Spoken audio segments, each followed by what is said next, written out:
അപ്പോൾ ചോറ് കഴിക്കലിന് ശേഷം ബാക്കിയുള്ള മണലും മെറ്റലും സിമെൻറ്റൊക്കെ കൂട്ടിയിട്ട് ഈ കാണുന്ന വഴി ഒന്ന് കോൺക്രീറ്റ് ചെയ്തെടുക്കുകയാണ് കേട്ടോ.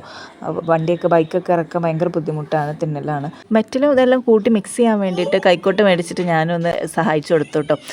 ഇളക്കൽ അങ്ങോട്ടും ഇങ്ങോട്ടും ഇളക്കിയപ്പോൾ തന്നെ എനിക്ക് മനസ്സിലായി അതിലും നല്ലത് വെള്ളമൊഴിച്ചെടുക്കുന്നത് തന്നെയാണെന്ന്.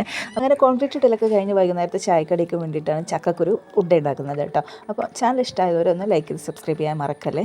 ഇതിന് പ്രത്യേകിച്ച് പണിയൊന്നുമില്ല. ചക്കക്കുരു ആദ്യം നന്നായിട്ട് പതുക്കെ വറുത്തെടുക്കുക.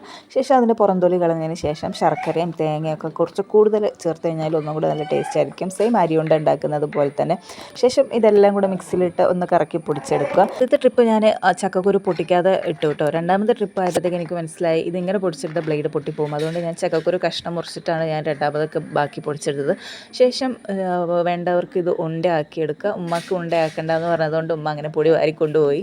അങ്ങനെ ചായയൊക്കെ കൂട്ടി കഴിക്കാൻ കേട്ടോ. ടേസ്റ്റ് എനിക്ക് തോന്നുന്നത് ചക്കക്കുരു മാത്രം വറുത്ത് കഴിക്കുന്നതാണോ ഒന്നും കൂടി ടേസ്റ്റ് തോന്നുന്നു. അപ്പോൾ എടുത്ത് വെച്ച് ചക്കക്കുരു ഒക്കെ ഉണ്ടെങ്കിൽ ഒന്നെടുത്ത് ട്രൈ ചെയ്ത് നോക്കൂ കേട്ടോ. അപ്പോൾ ചാനൽ ഇഷ്ടമായിട്ടുണ്ടെങ്കിൽ ലൈക്ക് ചെയ്ത് സബ്സ്ക്രൈബ് ചെയ്യാനൊന്നും മറക്കല്ലേ. So it's my Sajana. See you next.